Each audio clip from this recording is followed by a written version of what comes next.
Season నడుస్తోంది. November, December నెలల్లోనే 48 లక్షల వివాహాలు జరగనున్నాయని అంచనా వేస్తూ ఉన్నారు. ఇన్ని వివాహాలు జరిగినప్పుడు కొన్ని ఆసక్తికరమైన షాకింగ్ సంఘటనలు ఖచ్చితంగా వెలుగులోకి వస్తూ ఉంటాయి. అటువంటి షాకింగ్ సంఘటన ఒకటి సోషల్ మీడియా వేదికగా వెలుగులోకి వచ్చింది. ఇక్కడ జరిగిన ఓ పెళ్లి ఊరేగింపుకు సంబంధించిన వీడియో నెట్టింట తీవ్ర దుమారాన్ని రేపింది. పెళ్లి బరాత్ సందర్భంగా కుటుంబ సభ్యులు పెద్ద మొత్తంలో కరెన్సీ నోట్లను వెదజల్లారు. దాంతో పోలీసులు రంగంలోకి దిగారు. చివరకు ఏం జరిగిందో తెలియాలంటే పూర్తి స్టోరీలోకి వెళ్లాల్సిందే. ఉత్తరప్రదేశ్లోని సిద్ధార్థ నగర్లో జరిగిన ఓ పెళ్లి ఊరేగింపు వీడియో ప్రస్తుతం వైరల్ గా మారింది.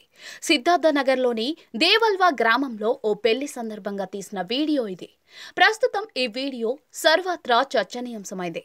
దీనికి కారణం పెళ్లి ఊరేగింపులో ఆ కుటుంబీకులు చేసిన హడావుడి.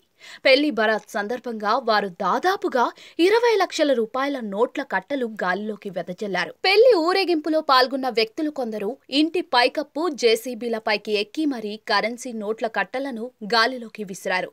ఇదంతా కొందరు వీడియోలో రికార్డ్ చేసి సోషల్ మీడియాలో షేర్ చేయగా ఇప్పుడు ఇది వైరల్ అవుతోంది.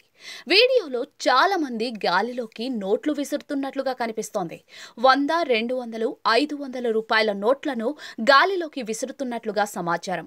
ఇందుకోసం వారు జేసీబీని కూడా పిలిపించారు. కొందరు దానిపై నిలబడి, మరికొందరు బిల్డింగ్ పై పైకప్పుపై నిలబడి కరెన్సీ నోట్లను జల్లుతూ ఉన్నారు.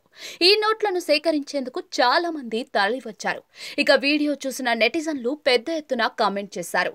అతను అంత పెద్ద దాత అయితే కొంతమంది పేద అమ్మాయిలకు పెళ్లిళ్లు చేసి ఉండాలి, లేదంటే పేదలకు సహాయం చేయొచ్చు కదా అంటూ ఆగ్రహం వ్యక్తం చేశారు. ఇంత భారీ మొత్తంలో డబ్బు వెదజల్లుతున్నారు, అదంతా ఎక్కడి నుంచి వచ్చిందనే దానిపై విచారణ జరిపించాలని మరొకరు రాసుకొచ్చారు. ఏదైనా స్వచ్ఛంద సంస్థలకు ఈ డబ్బు కూడా విరాళంగా ఇవ్వొచ్చని మరొకరు రాశారు. ఇలాంటి వారిపై చర్యలు తీసుకోవాలని, ఇంత పెద్ద మొత్తంలో డబ్బు వెదజల్లడం సరైనది కాదంటూ మరొకరు రాసుకొచ్చారు. చివరకు వీడియో పోలీసులకు చేరింది. దీంతో అవసరమైన చర్యలు తీసుకోవాలని సిద్ధార్థనగర్ పోలీస్ స్టేషన్ ఇన్స్పెక్టర్ కి ఆదేశాలు వచ్చినట్టుగా అధికారులు తెలిపారు.